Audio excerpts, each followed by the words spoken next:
Today we're gonna review the DJI Pocket 3. Is this worth the hype and is this a camera for you? Let's find out.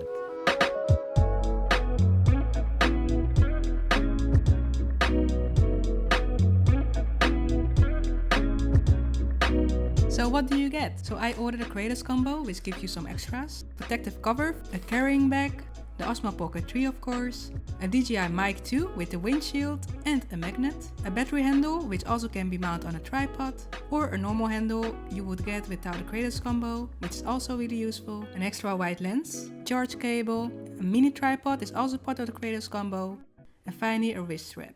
So as you can see, you get better value with the creators combo because you get the microphone, lens, battery, handle and much more, which will definitely cost you more money when you ordered it separately.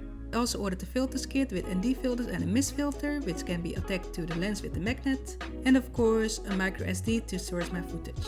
So let's talk about specs. This camera can shoot under 4K and 120 frames per second, can shoot in time-lapse and hyperlapse, can shoot in D-Log 10-bit, has a fixed aperture or 2.8 and has a gimbal with active tracking. And best of all, it's all pocket size. So you can connect your camera to the DJI Momo app where you can find more settings, download video templates or look for inspiration. And through the app you can also download the latest firmware update for your camera. There are many settings you can change, but I will tell you the most important ones. When you swipe up, you can change the resolution and frames per second. Every mode has its separate settings, so don't forget to change that manually. So now swipe right and active Pro mode.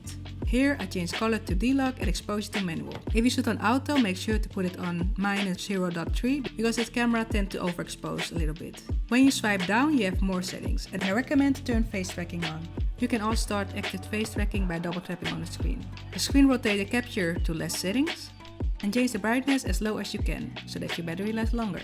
When you go to settings, make sure selfie flip is off and that built-in mic audio backup is on, so that the camera gives you an extra audio file, even when you use the DJI mic. This definitely might save your life when the external microphone didn't record properly. Another thing I would change is the joystick speed, because slower movement looks more cinematic in my opinion. And when that's set, we can start recording.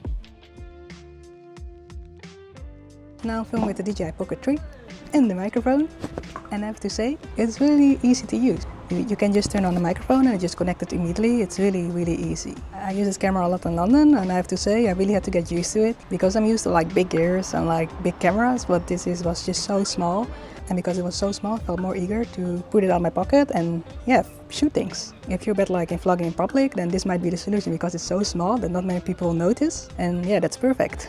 And I'm really awkward in vlogging in public. Like I'm vlogging in public now and I'm always looking around if someone is seeing me. But with this thing, it's so minimal, it's so small that I feel like less scared to use it. Another thing I noticed is that it's charged so fast. You can shoot with this thing the whole day, especially if you have like the battery handle. If you are planning to use this for vlogging, please buy the creator combo because you will need this microphone and you need that handle. I think what's perfect is that it like tracks you. So where you go, it follows you. So back in the days with my own camera, I had to ask random people to film me for the perfect shots, but with this, I don't need them anymore. I can just do everything myself. So this is perfect if you're an introvert. The only thing I have to get used to is the wide angle, because I usually shoot close when I talk to the camera. But here, because it's a wide angle, I need to get used to like having so much space. But this is definitely something I would like to practice. I would like to buy like another lens that like you can put on, that you have like a little bit closer framing. But for now, this is fine.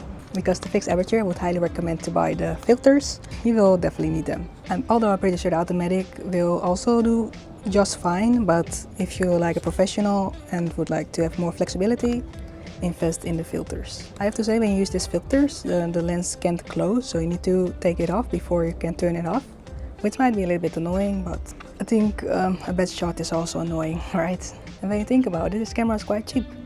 If you buy like a normal camera, you need to invest in like filters, lens and a gimbal. And with this, you have everything in one. So this is one of the best investments I made recently. However, the only thing I would worry about is because this camera is just one thing, you can't really replace it. So if my little camera would break, then I need to replace the whole thing. At least that's what I assume. Yeah, you need to be really careful with this small thing. Until now, I'm very satisfied, but let's do some more tests. Let's go. Tracking is my favorite thing about this camera, and it works so well. When the light conditions are bad though, the active tracking has a harder time to follow you. For example, in this dark museum, this camera failed many times to follow me, but besides that, this works perfectly. The autofocus is really good. Because of shallow depth of field, I was afraid, but it works extremely well, especially when it's a face. You can also focus by tapping on a screen, which makes it even easier and quicker. So in this camera you have 3 color profiles in 10-bit. On the website of DJI they share conversion lot. I highly recommend when you use D-Log. But if you're a beginner or not interested in color grading, I think the normal and HLG profile is good enough for you. HLG is between normal and D-Log, so it's not extremely flat like D-Log, but it still has some dynamic range. So luckily, if you run away from a bear or your trashy ex, it will look good on camera. The stabilizer works good while you walk or run.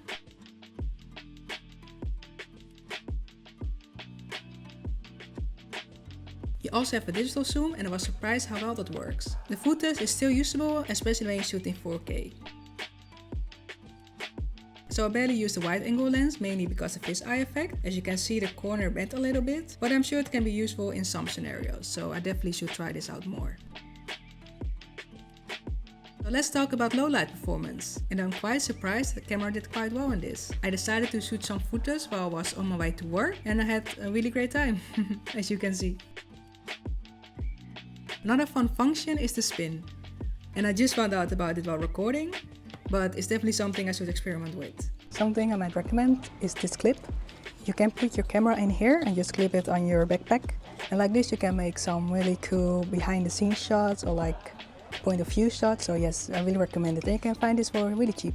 Another gadget I would recommend is this magnet clip. You can put it everywhere, like on a pole or like on the street, and like this you can get some really cool shots without needing a tripod or anything else. This gadget is so cheap, so please spend the money because it's really useful. I even use it now while I'm filming these shots. Another thing I would recommend is this compact tripod. It's really light and really easy to use, and you can bring this on your trips or on your travels. Another thing I might consider is about like a new bag for this camera, because I don't know, I don't really like this one. For me it doesn't really make sense. I like the holder because it fits really nicely in your pocket, but I don't know, I don't feel this is practical, especially if you have like more accessoires, so I might invest in another one. So my conclusion, buy this camera. I think it doesn't even matter if you're professional or beginner, you will definitely love this camera. It's really easy to use, and I think this will be perfect for like the travel vloggers. And I also think it will be nice for professionals who like to have an extra big camera. And I use this for professional work as well, and the people loved it because it's so small, it's easy to use. So yeah, definitely add this camera to your professional gear. And I'm really impressed that this small thing can produce so high quality. Yeah, it's compact, it's easy, and I definitely recommend. So I hope you liked this video. If you did, make sure to subscribe and like this video. And if you have other questions, feel free to comment it down below, and I hope to see you in the next one. Bye!